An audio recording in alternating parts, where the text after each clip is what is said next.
দেখবেন সারা বছর অনেক মুসল্লি আছে, মসজিদে আসে না, নামাজ পড়ে না, কিন্তু শবে বরাতের দিন আসে আল্লাহর ঘর মসজিদে এসে হাজিরা দেয়। এর কারণ কি? এর পিছনে একটা ভ্রান্ত ধারণা আছে মানুষের। কারণ মানুষ মনে করে যে শবে বরাত এটা হলো ভাগ্য নির্ধারণী রজনী। এই রাহাতে যেহেতু আল্লাহ তাআলা বান্দার আগামী এক বছর কোথায় কি খাবে, কোথায় যাবে, এই ভাগ্য যেহেতু নির্ধারণ করা হয়, এই জন্য এই রাতকে মানুষ ইবাদতের জন্য নির্ধারিত করে। অথচ এটা সম্পূর্ণ একটা ভুল ধারণা, সম্পূর্ণ ভুল একটা তথ্য আমাদের সমাজে মানুষের মধ্যে ছড়িয়ে গেছে। ভাগ্য নির্ধারণের রজনী এটা নয়, ভাগ্য নির্ধারণের জন্য আলাদা রজনী আছে। আল্লাহ রাব্বুল আলামিন বলেন, ইন্না আনজালনাহু ফি লাইলাতিন মুবারাকাতিন ইন্না কুন্না মুনযিরিন ফিহা ইউফরাকু কুল্লু আমরিন হাকীম। আল্লাহ তাআলা পবিত্র কোরআনে সূরা দুখানে বলেন, ইন্না আনজালনাহু ফি লাইলাতিন মুবারাকাতিন, নিশ্চয় আমি এই কোরআনকে একটা বরকতময় রজনীতে নাজিল করেছি।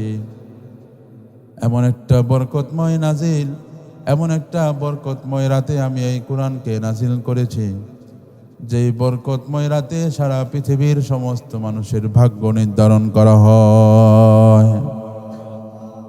আমার মুসলমান ভাইয়েরা, সূরা দুখানের এই আয়াত থেকে আমরা বুঝতে পারি আল্লাহ তাআলা পবিত্র কোরআনকে নাজিল করেছেন একটা বরকতময় রাতে, যে রাতের মধ্যে আল্লাহ তাআলা সারা পৃথিবীবাসীর সমস্ত মানুষের জন্য ভাগ্য নির্ধারণ করে। এইটা গেল এই সূরা থেকে আমরা বুঝতে পারলাম। আবার রব্বুল আলামিন পবিত্র কোরআনে সূরাতুল কদরের মধ্যে বলেন, ইন্না আনজালনাহু ফি লাইলাতিল কদর ওয়া মা আদরাকা মা লাইলাতুল কদর, নিশ্চয় আমি এই কোরআন নাজিল করেছি লাইলাতুল কদরের রাতে। সুতরাং আল্লাহ তাআলার আগে আয়াতের মধ্যে বলেছেন আমি বরকতময় রাতে নাজিল করেছি, ব্যাপকভাবে বলেছে, কিন্তু সূরা কদরের মধ্যে আল্লাহ তাআলা নির্ধারিত করে দিলেন যে ওই বরকতময় রাতটি হইল লাইলাতুল কদর, শবে কদর নামে আমরা যেটাকে চিনি।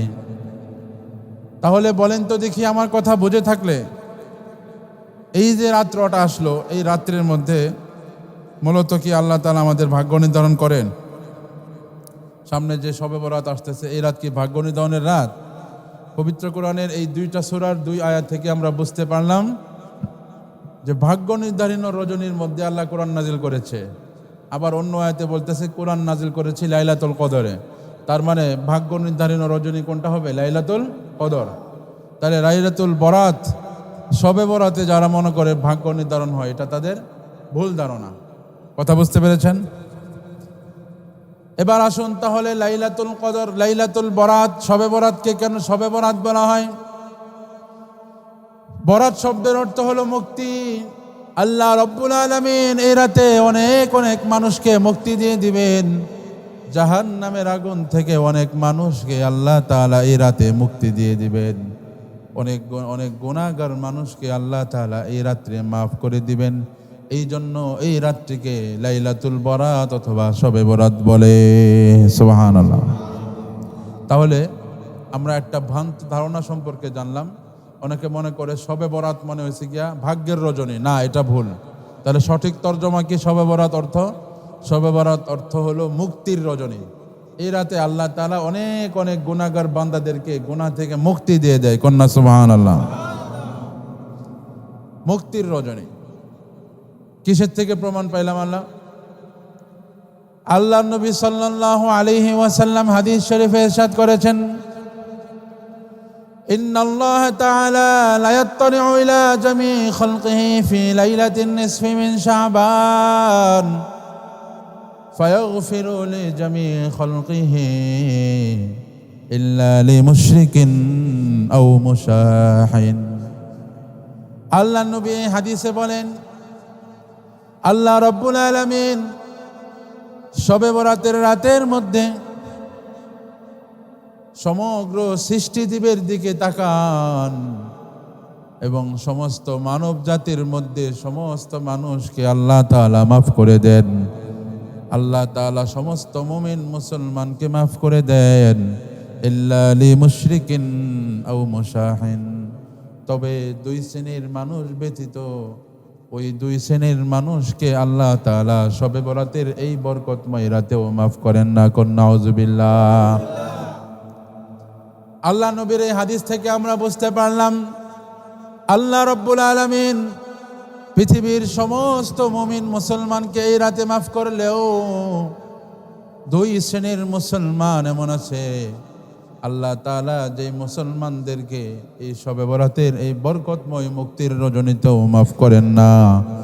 এর মধ্যে এক নম্বর শ্রেণী হলো মুশরিক, আর দুই নম্বর শ্রেণী হলো যারা হিংসা এবং বিদ্বেষ পোষণ করে। কন্যা নাউজুবিল্লাহ। মুশরিককে আল্লাহ তাআলা মাফ করবেন না। মুশরিকের তওবা ছাড়া কোনো মাফ নাই রে ভাই। এই জন্য মুশরিক যে আছে তাকে আল্লাহ তাআলা এই রাতের বরকতে মাফ করবে না। আল্লাহ রাব্বুল আলামিন পবিত্র কোরআনে সূরা নিসার 2 জায়গায় ইরশাদ করেন, আল্লাহ তাআলা বলেন, ইন্নাল্লাহা লা ইয়াগফিরু আন ইউশরাকা বিহি ওয়া ইয়াগফিরু মা দুনা যালিকা লিমান ইয়াশা। আমার মুসলমান ভাইরা, আল্লাহ তাআলা সূরা নিসার আয়াতের মধ্যে দ্ব্যর্থহীন ভাষায় ঘোষণা করেন, ইন্নাল্লাহা লা ইয়াগফিরু আন ইউশরাকা বিহি। আল্লাহ রাব্বুল আলামিন একজন মুশরিকের শিরকের গুনাহটা আল্লাহ মাফ করেন না। ওয়া ইয়াগফিরু মা দুনা যালিকা লিমান ইয়াশা। আর মুশরিকের ওই শিরকি গুনাহ ছাড়া পৃথিবীতে আরো যত বড় বড় গুনাহ আছে, পৃথিবীতে আরো অনেক বড় বড় জুলুম অত্যাচার আছে, আল্লাহ তাআলা পৃথিবীর সব গুনাহ মাফ করে দিলেও একমাত্র মুশরিক যে আছে, মুশরিকের গুনাহটা আল্লাহ তাআলা তওবা ছাড়া মাফ করেন না। কোন নাউজুবিল্লাহ। এবার বলেন, সব গুনাহ মাফ করে, তওবা মাফ করে, শিরকের গুনাহ মাফ করে না। তার মানে বোঝা গেল এই শিরকের গুনাহটা ছোট নাকি বড়? আর একটু জোরে বলেন, শিরকের গুনাহ ছোট না বড়? এই জন্য আমাদের শিরকের থেকে বেঁচে থাকার দরকার আছে না নাই? এই যে সামনে কুড়িঘায়ের মেলা আসতেছে, দেখবেন অনেক মানুষ এই মেলার মধ্যে গিয়ে শিরিক করতেছে। অনেক মানুষ দেখবেন বাবার কবরের মধ্যে যায় সেজদা দিতেছে। বলেন তো দেখি, আল্লাহ তাআলা ছাড়া কোনো গায়রুল্লাহর কাছে যদি পায়ের মধ্যে যদি যায় সেজদা করা হয়, তাহলে ওই ব্যক্তি শিরিক করলো নাকি করলো না? স্পষ্টভাবে এটা শিরিক করলো। আল্লাহর নবী সাল্লাল্লাহু আলাইহি ওয়াসাল্লাম বলেন, আল্লাহ তাআলার পরে পৃথিবীতে কোনো ব্যক্তিকে যদি সেজদা দেওয়ার মতো যোগ্যতা থাকতো, তাহলে আল্লাহ রাব্বুল আলামিন পৃথিবীর সমস্ত স্ত্রীদেরকে আদেশ করতেন, ও মহিলারা, তোমরা তোমাদের স্বামীর পায়ে সেজদায় লটিয়ে পড়ো। কথা কোন ঠিক না ঠিক? পৃথিবীতে আল্লাহর পরে অন্য কেউ সেজদার উপযুক্ত না। পৃথিবীতে আল্লাহর পরে অন্য কেউ যদি সেজদার উপযুক্ত থাকতো, তাহলে আল্লাহ রাব্বুল আলামিন স্বামীদেরকে এই হুকুম করতেন, স্বামীদেরকে সেজদার যোগ্যতা দিতেন। কিন্তু স্বামীদেরকেও আল্লাহ তাআলা সেজদা নেওয়ার অনুমতি দেয় নাই। এর থেকে বোঝা গেল পৃথিবীর অন্য কোনো খাজা বাবা, গাজা বাবা, যত বড়ই পীর হোক না কেন, যত বড়ই বাবা হোক না কেন, যত বড় বন্ডর মাজার হোক না কেন, কোনো মাজারে গিয়ে কোনো বাবার পায়ে সেজদা করা যাবে না। সেজদা করলে ঈমান থাকবে? একদম মুশরিক হয়ে যাবেন। আর তওবা ছাড়া যদি মারা যান, একটা কাফের যেমন অনন্ত অসীমকাল জাহান্নামে থাকবে, আপনার শিরকের গুনাহ থেকে তওবা না করে মারা গেলে আপনিও অনন্ত অসীমকাল জাহান্নামে থাকবেন। নাউজুবিল্লাহ।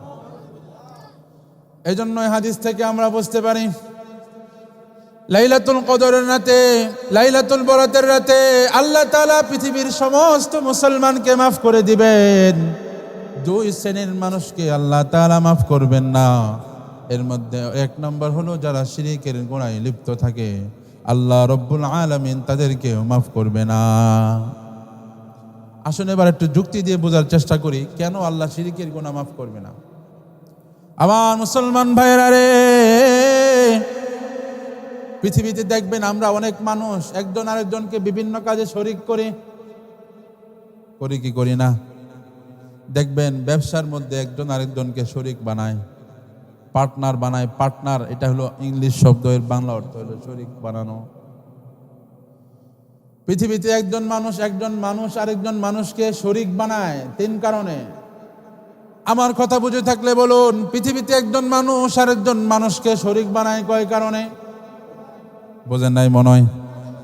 3 কারণে শরিক বানায়। সকলে চিল্লায় বলেন কয় কারণে? এর মধ্যে 1 নম্বর হলো মানুষের যখন পুঁজি কম থাকে, একটা ব্যবসা করতে 10 লক্ষ টাকা লাগবে, কিন্তু তার কাছে আছে 5 লাখ টাকা। তখন সে মনে মনে চিন্তা করে, আমার এই ব্যবসা করার জন্য যেহেতু 10 লাখ টাকা লাগবে, আমার কাছে আছে 5 লাখ, সুতরাং আরেকজন শরিক নেই, সে 5 লাখ দিলে 2 জন মিলে এই ব্যবসাটা করব। আছে না নাই? তাহলে আমরা বুঝতে পারলাম পৃথিবীতে একজন মানুষ আরেকজন মানুষকে শরিক বানায় পুঁজির অভাবে, টাকা পয়সার অভাবে, সে দরিদ্র হওয়ার কারণে। আপনাদের সুস্থ বিবেকের কাছে আমি প্রশ্ন, বলেন তো দেখি, আমরা যারা দুনিয়াতে যারা আল্লাহ তাআলার সাথে অন্য কাউকে শিরিক করে, তারা শিরিক করার মাধ্যমে মূলত প্রমাণ করতে চায় যে আল্লাহ তাআলা তো দরিদ্র, আল্লাহ তাআলার জন্য আরো একজন ইনভেস্টর প্রয়োজন আছে। কথা কোন ঠিক না ঠিক? এটা বোঝা যায় না? কারণ পৃথিবীর মানুষ একজন আরেকজনকে শরিক করে কেন? তার যখন টাকা পয়সার অভাব থাকে। এবার বলেন তো দেখি, আল্লাহ তাআলার টাকা পয়সার কোনো অভাব আছে না? আল্লাহ রাব্বুল আলামিন পবিত্র কোরআনে বলেন, ইন্নাল্লাহা হুয়াল গনিয়্যু ওয়া আনতুমুল ফুকারা। আল্লাহ তাআলা একমাত্র ধনী, আর তোমরা পৃথিবীতে যারা আছো তোমরা সকলেই হলো দরিদ্র। সুতরাং আল্লাহ তাআলার তুলনায় পৃথিবীতে আর কেউ ধনী আছে নাকি? আল্লাহ তাআলার তুলনায় পৃথিবীতে আর কেউ ধনী নাই। আল্লাহ তাআলাই হলো পৃথিবীর সবচেয়ে বড় ধনী। কারণ এর সবচেয়ে বড় প্রমাণ হলো যে সকালবেলা ধনী আছে, সন্ধ্যাবেলায় যাকে ফকির বানাইতে পারেন কে? সন্ধ্যাবেলার ফকিরকে সকালবেলা ধনী বানাইতে পারেন কে? আবার সকালবেলার যে ধনী আছে, সন্ধ্যা হইতে হইতে তাকে মসনদ থেকে নামাইয়া পলায়ন করে বিদেশে যায় আশ্রয় নেওয়ার মতো আল্লাহ তাআলার ক্ষমতা আছে না নাই? সুতরাং ধনী যদি হয়, সর্বশক্তিমান আল্লাহ তাআলাই হলো পৃথিবীর সবচাইতে ধনী। কথা কোন ঠিক না বেঠিক? তাহলে এই 1 নম্বর লজিক পাওয়া গেল না শিরিক করার। পৃথিবীতে আমরা মানুষ একজন আরেকজনকে শরিক বানাই 2 নম্বর যে কারণ, একটা ব্যবসা করতে 10 লক্ষ টাকা লাগবে, 10 লক্ষ টাকায় আমার কাছে আছে, কিন্তু এই ব্যবসাটা কিভাবে পরিচালনা করতে হয় এই জ্ঞানটা আমার কাছে নাই। এই জ্ঞানটা আমার কাছে না থাকার কারণে আমি আরেকজন শরিক খুঁজি, যে শরিকে মূলত ব্যবসাটা পরিচালনা করতে পারবে। আমার ইনভেস্ট থাকবে আর তার শ্রম থাকবে, 2 জন মিলে যা হবে 50-50 ভাগ করা হবে। এইভাবে শরিক নেওয়া হয় না? এভাবে শরিক নেওয়া হয়? 10 লাখ টাকা দরকার ব্যবসা করতে, 10 লাখই আমার কাছে আছে, কিন্তু এই ব্যবসার আগাগোড়া আমি কিচ্ছু জানি না। আরেকজন অভিজ্ঞ ব্যক্তি আছে, সে জানে।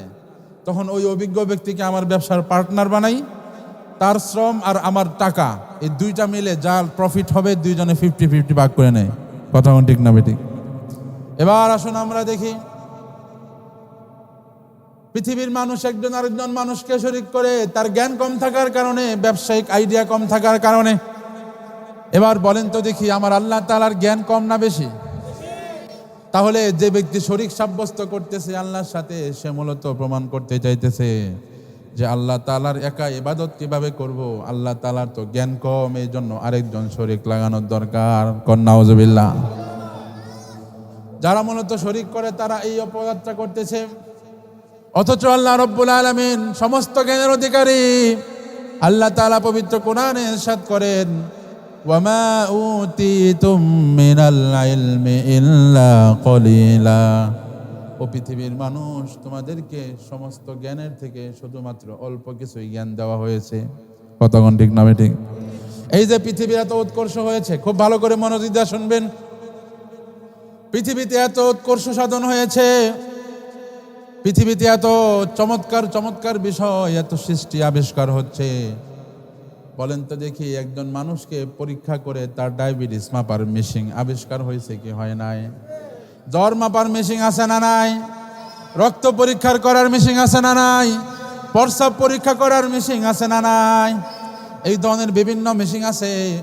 কিন্তু আমার ভাইয়েরা বলেন তো দেখি একজন মানুষকে পরীক্ষা করে কি কখনো এই কথা বলে দেওয়া যাবে তুমি আর 5 বছর বাঁচবা? আসেনি? মানুষ কখন মারা যাবে এইটা কি কোনো মেশিন আবিষ্কার হয়েছে নাকি? আচ্ছা, এটা বাদ দেন, একজন মানুষ সে আগামীকাল কি করবে এই বিষয়টা কি আবিষ্কার হয়েছে নাকি? কিয়ামত কোন দিন হবে এইটা জানার কোনো মেশিন আবিষ্কার হয়েছে নাকি? এই ধরনের কোনো মেশিন কেউ আবিষ্কার করতে পারবে না, কারণ আল্লাহ তাআলা পবিত্র কোরআনে নিজেই বলে দিয়েছেন পৃথিবীর যত জ্ঞান আছে তার মধ্যে অল্প কিছু জ্ঞান তোমাদেরকে দেওয়া হয়েছে, আর বেশি পরিমাণ জ্ঞান আমি আল্লাহ তাআলা নিজেই সংরক্ষণ করি। গণ সুবহানাল্লাহ। আল্লাহ তাআলার সমস্ত জ্ঞান এত বেশি, উদাহরণ দিয়ে যদি বোঝাই, একটা সমুদ্রের মধ্যে অথই সাগরের মধ্যে যখন জলস্তূপ থাকে, পুরোটা সাগরের মধ্যে সমস্ত পানি যদি আল্লাহ তাআলার ইলম হয়, ওই সাগরের মধ্যে দেখবেন একটা চিল, একটা কাউয়া যখন ঠুকুর দিয়ে পানি খায়, ওই চিলে তার ঠোঁটের মধ্যে যতটুকু পানি নিল, এই পানিটা হলো সমগ্র সৃষ্টিজীবের ইলম। আর সাগরের যত পানি আছে সমস্ত পানি হলো আল্লাহ তাআলার ইলম। তাহলে আল্লাহ তাআলার ইলম কম না বেশি? কিন্তু যারা শিরিক করে তারা মূলত প্রত্যক্ষভাবে না বললেও পরোক্ষভাবে এটা বলতে চায় যে আল্লাহ তাআলার জ্ঞান কম আছে, এই জন্য আল্লাহ তাআলাকে একা ইবাদত করব না, আল্লাহর সাথে আরেকজনকে ইবাদত করাইতে লাগবো, কারণ আল্লাহ তাআলার জ্ঞান কম, আরেকজন লাগবে। নাউজুবিল্লাহ কন্যা। আমার মুসলমান বন্ধুগণ, পৃথিবীতে একজন মানুষ আরেকজন মানুষকে শরীক বানানোর 3 নম্বর কারণ হলো, একজন মানুষ ব্যবসা করতে 10 লাখ টাকা লাগে, 10 লাখ টাকাও তার আছে, যেই ব্যবসা করবে ব্যবসা সম্পর্কে তার পর্যাপ্ত আইডিয়া আছে, কিন্তু 3 নম্বর যে বিষয়, ওই লোকটা এত বেশি বার্ধক্য হয়ে গিয়েছে, লোকটা বিছানার মধ্যে পেশাব পায়খানা করে। তার নিজের টাকা পয়সা আছে, নিজে ব্যবসা সম্পর্কে ধারণা আছে, কিন্তু তার সামর্থ্য নাই, শক্তি নাই, শরীরের মধ্যে তার এমন কোনো শক্তি নাই যে শক্তি নিয়ে সে বাহিরে দৌড়াদৌড়ি করবে, এরকম শক্তি তার নাই। এই জন্য মানুষ তখন যায় আরেকজন শরীক খুঁজে, যে আমি তো ব্যবসায় ইনভেস্ট করার টাকাও আছে, ব্যবসাটা আমি ভালো করে বুঝি, এটাও ঠিক আছে, কিন্তু ব্যবসার জন্য দৌড়াদৌড়ি করার জন্য, দোকানে বসার জন্য আরেকজন মানুষকে শরীক বানায়। কথাগণ ঠিক না বেঠিক? আমার মুসলমান ভাইয়েরা, আপনাদের কাছে আমি জানতে চাই, আল্লাহ তাআলার ক্ষমতা কি কম না বেশি? কিন্তু যারা শিরিক করে তারা বুঝাইতে চায় এই হতদরিদ্র, এই বৃদ্ধ ব্যক্তি যেমন তার ব্যবসার মধ্যে শরীক সাব্যস্ত করেছে, সে যে দুর্বল, আরেকজন ব্যক্তি যেন সবল ব্যক্তিকে সে তার ব্যবসার মধ্যে লাগায়, যাতে তার ব্যবসাটা পরিচালনা করতে পারে। বলেন তো দেখি, আমার আল্লাহ তাআলা দুর্বল না সবল? যে আল্লাহ তাআলা ফেরাউনকে পানিতে চুবায়া মারছে, ওই আল্লাহ তাআলার শক্তি এখনো আছে না নাই? যেই আল্লাহ তাআলা নমরুদকে একটা ল্যাংড়া মশার মাধ্যমে বিচার করে দিয়েছেন, ওই আল্লাহ তাআলার শক্তি এখন কমে গেছে নাকি আগের মতো আছে? আল্লাহ তাআলার শক্তি কি কিছুটা কমে গেছে নাকি? যদি না কমে থাকে তাহলে শিরিক করা যাবে না। আর যারা শিরিক করে তারা মূলত বোঝাইতে চায় যে আল্লাহ তাআলা দুর্বল হয়ে গিয়েছে, আল্লাহ তাআলার একা ইবাদত করা যাবে না, বরং তার ইবাদতের মধ্যে আমরা অন্য কোনো বাবার সাথেও শরিক করতে হবে। নাউজুবিল্লাহ। তাহলে যে হাদিসটা আমরা শুরুতে পড়েছি, এই হাদিসের মধ্যে আল্লাহ তাআলা বললেন, আল্লাহ নবী বলেন যে লাইলাতুল বরাত, লাইলাতুন নিসফি মিন শাবান, শবে বরাতের রাতে আল্লাহ তাআলা পৃথিবীর সমস্ত মুসলমানকে মাফ করলেও 2 শ্রেণীর মুসলমানকে আল্লাহ তাআলা মাফ করেন না। এর মধ্যে 1 নম্বর আলোচনা গেল, যারা মুশরিক, আল্লাহ তাআলা মুশরিকদেরকে শবে বরাতের রাতে মাফ করেন না। 2 নম্বর হলো যারা অহংকারী, যারা হিংসা বিদ্বেষ রাখে, মানুষের ভালো দেখলে তার শরীর চুলকায়, এমন কিছু মুসলমান আমাদের সমাজে আছে না নাই? 2 জন মানুষ পাশাপাশি ব্যবসা করে, কিন্তু তার দোকানটা কম চলে, আরেকজনের দোকানটা বেশি চলে। সে সন্ধ্যা হইলেই কবিরাজের কাছে যায়, তান্ত্রিকের কাছে গিয়া তাবিজ নিয়ে আসে, যাতে করে আমার দোকানে যেমন কম চলে তার দোকানের ব্যবসা বাণিজ্য যেমন কমে যায়। এমন আছে না নাই? এরকম করে কবিরাজের কাছে দৌড়াদৌড়ি করে। মানুষ একজনের ভালো আরেকজন দেখতে পারে না। এই অহংকার যদি থাকে, এই হিংসা আর বিদ্বেষ, এই হিংসা আর বিদ্বেষ যদি মানুষের মধ্যে থাকে, ওই হিংসা বিদ্বেষ পোষণকারী ব্যক্তিকে আল্লাহ তাআলা শবে বরাতের রাতে মাফ করবে না। কথা বুঝতে পেরেছেন? এজন্য হিংসা বিদ্বেষ রাখা যাবে? হিংসা বিদ্বেষ রাখা যাবে না। হিংসুক আল্লাহর হাবিব হাদিস শরীফে ইরশাদ করেছেন, হিংসা এত বড় মারাত্মক একটা অপরাধ, হিংসা এত মারাত্মক গুনাহ, একটা আগুন যেমন শুকনো খড়কোটাকে পুড়ে জ্বালিয়ে পুড়ে ছারখার করে দেয়, মানুষের হিংসা এবং বিদ্বেষ মানুষের আমলগুলোকেও এইভাবে খড়কুটার মতো জ্বালায়া দেয়। কন্যা নাউজুবিল্লাহ। এই জন্য হিংসা বিদ্বেষ রাখা যাবে না। হিংসা বিদ্বেষ যারা রাখে, একজন মানুষ হয়ে আরেকজন মানুষকে যারা হিংসা করে, তারা এই শবে বরাতের রাতে আল্লাহর কাছে মাফ পাবে না। এবার আসুন জেনে নেই কেন আমরা হিংসা করি। এই হিংসা থেকে বাঁচার উপায় আসুন আমরা জেনে নেই। আল্লাহ নবী আমাদেরকে শিখিয়ে গেছেন, কেউ যদি কারো প্রতি হিংসা আর বিদ্বেষ তৈরি হয়, সে যেন সবসময় ওই ভাইয়ের জন্য কল্যাণের দোয়া করে, তাহলে আস্তে আস্তে হিংসা দূর হয়ে যাবে। কথা বুঝতে পেরেছেন? কথার কথা, আপনার পাশের দোকানটা খুব বেশি চলে, আপনার দোকান চলে না, তার দোকানের বেচা কিনা দেখলে আপনার হিংসা হয়। হিংসা থেকে কিভাবে বাঁচবেন? হিংসা থেকে বাঁচার উপায় হলো, আপনি যখনই নামাজ পড়বেন, নফল নামাজ পড়ে 5 ওয়াক্ত নামাজ পড়ে আপনি আপনার ওই পাশের দোকানদারের জন্য দোয়া করেন আল্লাহর কাছে। আল্লাহর কাছে দোয়া করেন, আল্লাহ তার দোকানের মধ্যে আল্লাহ ভালো বেচা কেনা হয়, তার বেচা কিনা আরো বাড়ায় দেন। আল্লাহ তার দোকানটা আমার দোকান থেকে ভালো চলতেছে, আল্লাহ তার ব্যবসার মধ্যে আপনি আরো বরকত দান করেন। এইভাবে যখন প্রতিনিয়ত আপনি যখন যাকে হিংসা করেন তার জন্য যখন আপনি দোয়া করবেন, শয়তান তখন অস্থির হয়ে যাবে, পেরেশানি হয়ে যাবে, যে আমি তাকে চাই তার অন্তরের মধ্যে হিংসা ঢুকাইতে, কিন্তু এ তো দেখি হিংসা না ঢুকায়া বরং তার জন্য উন্নতির দোয়া করে। কোন সুবহানাল্লাহ। এই জন্য হিংসার রোগ। বাংলাদেশের মানুষ এত বেশি হিংসা, অন্যান্য দেশের মানুষ জানি না, তবে আমরা বাংলাদেশের মানুষ যারা, আমাদের অনেক হিংসা। একজনের ভালো আমরা আরেকজন সহ্য করতে পারি না। আমরা প্রত্যেকেই এই আমলটা অ্যাপ্লাই করে দেখতে পারি, দেখবেন হিংসা দূর হয়ে যাবে। কি? আপনি যাকে হিংসা করেন, যখনই নামাজ পড়বেন, নফল ইবাদত করবেন, ওই ইবাদতের পরে, নামাজের পরে আপনি ওর জন্য আরো বেশি বেশি কল্যাণের দোয়া করবেন। যে বিষয়টা নিয়ে হিংসা করতেছেন, এই বিষয়টা নিয়ে দোয়া করবেন। পারবেন না ইনশাআল্লাহ? আমার মুসলমান বন্ধুগণ, এই হাদিসের মধ্যে বলা হয়েছে, আল্লাহ তাআলা শবে বরাতের রাতে পৃথিবীর সমস্ত মুসলমানকে মাফ করে দিবেন, 2 প্রকার মুসলমান ছাড়া, যারা আল্লাহর সাথে শিরিক করে 1 নম্বর, আর 2 নম্বর হলো যারা মানুষের প্রতি হিংসা আর বিদ্বেষ রাখে। এই হাদিসের অন্য আরেক riwayat-এর মধ্যে আছে, আল্লাহ তাআলা 2 শ্রেণীর মানুষকে মাফ করবে না। এর মধ্যে 1 নম্বর হলো মুশরিক, 2 নম্বর শ্রেণী হলো যারা আত্মীয়তার সম্পর্ক ছিন্ন করে। অন্য একটা riwayat-এর মধ্যে আত্মীয়তার সম্পর্কে ছিন্নর কথাও আছে। এই জন্য আমাদের উচিত, আমরা যারা আত্মীয়তার সাথে সম্পর্ক বজায় রাখি না, এই শবে বরাতে আসার আগে আগেই আমরা যেন আত্মীয়দের সাথে মিলে যাই। রাজি আছেন তো ইনশাআল্লাহ? আত্মীয়তার সম্পর্ক বজায় রাখতে হবে। বাংলাদেশের মানুষ একটা ঠুনকো অজুহাত নিয়ে বছরের পর বছর, 15 বছর, 20 বছর, 30 বছর পর্যন্ত আত্মীয় হয়ে আরেক আত্মীয়র বাড়িতে যায় না। এমন আছে না নাই? ভাই হয়ে ভাইয়ের বাসায় যায় না। আপনারা কি আজকে ঘুমাইতেছেন সবাই? কি বলেন? একটা কথাও কেন জিজ্ঞাসা করলে বুঝি না। আমি কি ইংলিশে ওয়াজ করতেছি নাকি যে হুজুর বুঝি না, তো কি উত্তর দেব? আরে আমার কথা কি বোঝায়? তো বোঝা গেলে কিছু হা না কইরেন। সবাই ঘুমায় গেছে কেন নাকি? দেখি আল্লাহ তাআলার উদ্দেশ্যে কে কে ঘুমাইতেছেন হাত তুলে দেখান।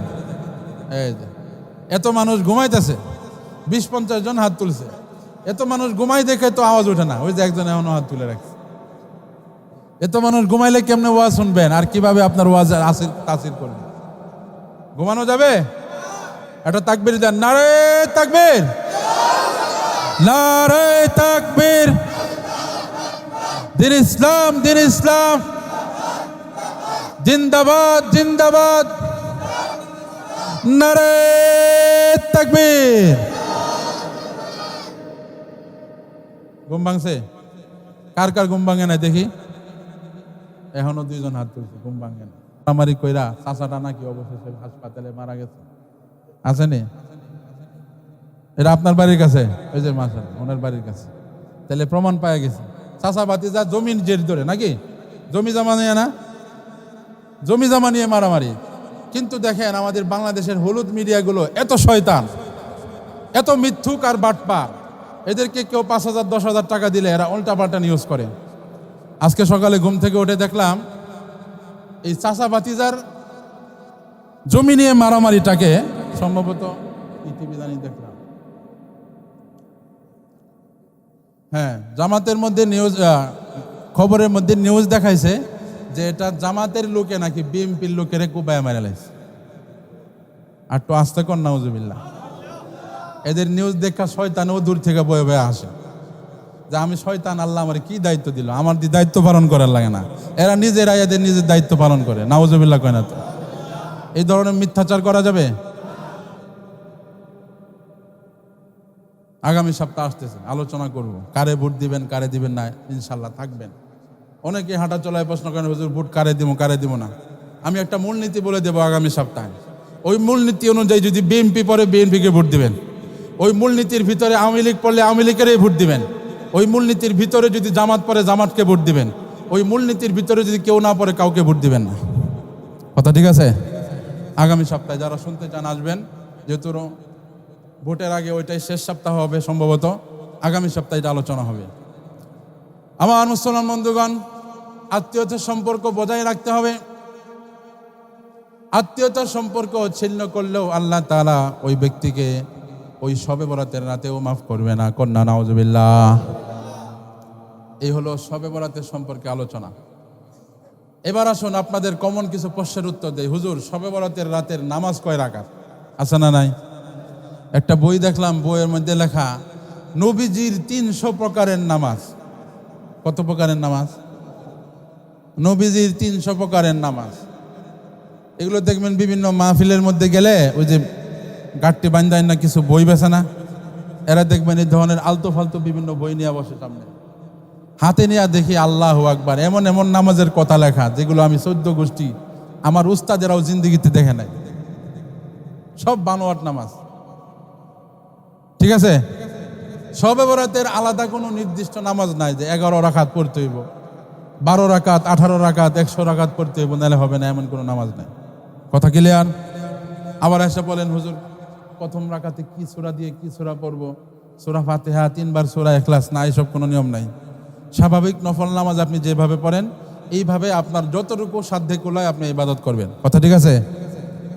শবে বরাতের রোজা কিভাবে রাখবো?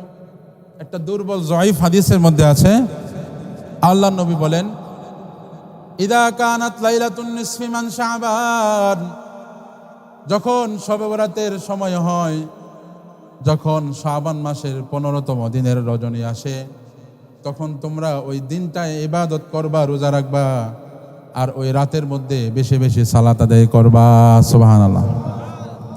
কেন এটা করবা? কারণ ইন্নাল্লাহা লা ইয়ানজিলু ইলাস সামাঈদ দুনিয়া, কারণ এই শবে বরাতের রাতে আল্লাহ রাব্বুল আলামিন পৃথিবীর প্রথম আকাশে চলে আসে। প্রথম আকাশে চলে এসে আল্লাহ তাআলা সারা পৃথিবীর সমস্ত মানুষদেরকে ডাক দিয়া বলে আলা মিন মুস্তাগফিরিন ফাগফির লাহ, কোনো ক্ষমা প্রার্থনাকারী আছো নাকি? আমি আল্লাহ তাআলার কাছে ক্ষমা চাও, আমি আল্লাহ তাআলা এই রাতের উসিলায় মাফ করে দিব। আর একটু জোরে কোন সুবহানাল্লাহ। তাহলে কি বুঝতে পারলাম? একটা দুর্বল হাদিসের মধ্যে আছে যে শবে বরাতের রাতে নামাজ পড়ার কথা আর দিনের বেলা রোজা রাখার কথা। তবে জয়ীফ হাদিসগুলো ফাজাইলের ক্ষেত্রে গ্রহণ করা হয়, ওই হিসাবে আমরা এই হাদিস অনুযায়ী 15 তারিখে রোজা রাখতে পারি। ঠিক আছে?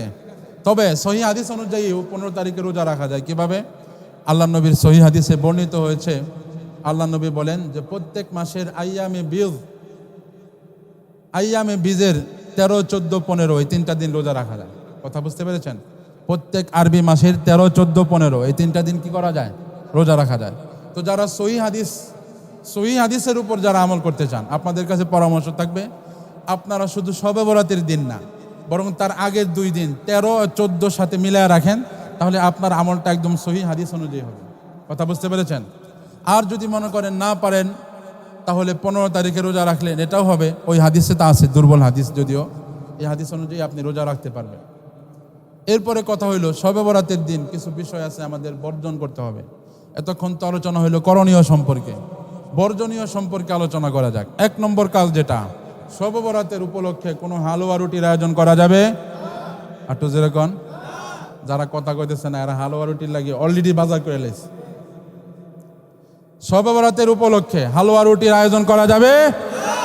এই খেয়াল করেন তো, কেরা কেরা কয় না, এরা অলরেডি বাজার করে লেছে, বুঝবেন। শবে বরাতের উপলক্ষে কোনো হালুয়া রুটির আয়োজন করা যাবে? কারণ এটা সম্পূর্ণ বেদাত। এটা কি? 2 নম্বর, শবে বরাতকে উপলক্ষ করে মসজিদে আলোকসজ্জা করা যাবে না। বাংলাদেশে এমন অনেক বেদাতি মসজিদ আছে, বিশেষ করে মাজারের সাথে যে মসজিদগুলো থাকে, দেখবেন শবে বরাতকে কেন্দ্র করে দেখবেন এরা বিভিন্ন জারবাতি লাগায়, আলোকসজ্জা লাগায়, বিয়া বাড়ির মতো সাজায়। আছে না নাই? এগুলো করা যাবে? আর ইবাদতের রাতে তোমার কে কইছে শয়তানি করতে? বাংলাদেশে এমনি বিদ্যুতের সংকট, আর তুমি এখানে রাতের বেলা আছো আর আলো জ্বালায় শয়তানি করতে। কথা কন না। 3 নম্বর যে বিষয়, শবে বরাতের এই রাতের মধ্যে ফটকাবাজি করা যাবে না। এলাকার অনেক দেখবেন ছোট ছোট বাচ্চারা দেখবেন এই বোমা ফোটায়, এই করে সেই করে, নামাজ তো পড়ার নামে খবর নাই, কোন রকম ইমাম সাহেবের সাথে এশার নামাজ পড়ে বাইরেছে, আর সারাদিনে তারা টাকা তুললা যায় বোম কেনা আনছে খেলনার দোকান থেকে। এগুলো বিভিন্ন জায়গায় যায়, মানুষ নামাজ পড়ে মসজিদের আশেপাশে গিয়ে আগে ঠাস ঠাস করে বোম ফোটায়। আছে না নাই? 4 নম্বর যে বেদাত করা যাবে না, সেটা হলো শবে বরাতকে কেন্দ্র করে কবরের মধ্যে যায় জিয়ারত করা যাবে না। কবর জিয়ারত আপনি যে কোনো দিন করতে পারবেন, শবে বরাতের রাতেই কেন আপনার কবর জিয়ারত করতে হবে?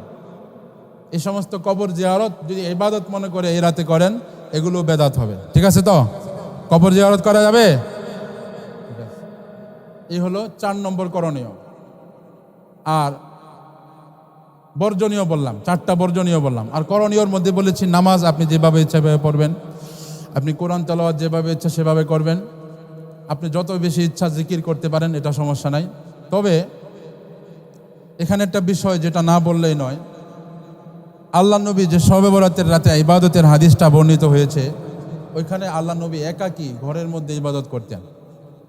ঠিক আছে? তো এই হাদিস থেকে বোঝা যায় ইবাদতটা যদি আপনার ঘরে করা সম্ভব হয়, তাহলে মসজিদে এসে জমাটবদ্ধভাবে ইবাদত না করে ইবাদতটা মসজিদে করার, ঘরের মধ্যে করার চেষ্টা করবেন। ঠিক আছে? তবে আপনি যদি মনে করেন যে আমার ঘরের মধ্যে পরিবেশ নাই, আমলের পরিবেশ নাই, ঘরের মধ্যে গেলে আর ইবাদত করা হবে না, নামাজ পড়া হবে না, ঘুমায় যাবো, ঘরের মধ্যে টিভি চলে, হুজুর নামাজ পড়লে টিভিটা অফ করতে হইব।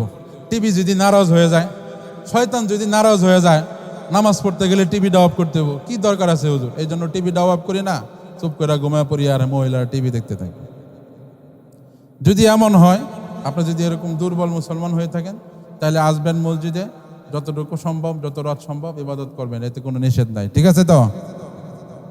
তবে এটা খুবই দুর্বল ইমানদারের পরিচয় যে আমি একজন মুসলমান অথচ আমার ঘরে শয়তানের বাক্স আছে। আমি একজন মুসলমান, আমার ঘরে শয়তানের বাক্স টিভি আছে। এটা একজন দুর্বল ইমানদারের পরিচয়। সবল ইমানদার হইলে সুন্দর করে আজকে মসজিদ থেকে গিয়াই একটা লাঠি নিয়ে আর সুন্দর করে টিভির মাঝখানে একটা বাড়ি মারবেন। কে কে রাজি আছেন? একজনের রাজি নাই। রাজি আছেন? মাশাআল্লাহ, 2 জন রাজি হয়েছে। আল্লাহ তাআলা ভাইদেরকে তৌফিক দান করেন, বলেন আমিন। এই 2 জনরে দেখা দেখি আর কেউ সাহস করছেনি যে টিভিটা বাসার থেকে আজকেই বাইর করে ফেলাম। দেখি কে কে আছে। হ্যাঁ, টিভি নাই? টিভি যদি না থাকে তো এটা আরো প্রশংসার বিষয়, বলেন আলহামদুলিল্লাহ। টিভি না থাকলে তো আরো ভালো, যাদের আছে তারা যেন বের করে দিই। ঠিক আছে তো? তবে মুসলমান হিসেবে এটা খুবই দুঃখজনক বিষয় যে আমরা অনেককে যখন বলি এই সমস্ত মাসালা, তারা বলে হুজুর ঘরের মধ্যে নামাজের পরিবেশ নাই। আরে তুমি কেমন মুসলমান হইলা? ঈমান আনার পরে সবচাইতে বড় যে ইবাদত নামাজ, এই নামাজ পড়ার পরিবেশ তোমার ঘরে নাই। তুমি মুসলমান নাকি খ্রিস্টান? তুমি মুসলমান না হিন্দু? তুমি মুসলমান না মুনাফিক? কথা কোন ঠিক না বেটি? মুসলমান আবার তার ঘরে নামাজের পরিবেশ থাকবে না, এটা তো হইতেই পারে না। কথা কোন নাকি? কারো শরীরে পড়তেছে নাকি ওয়াজ?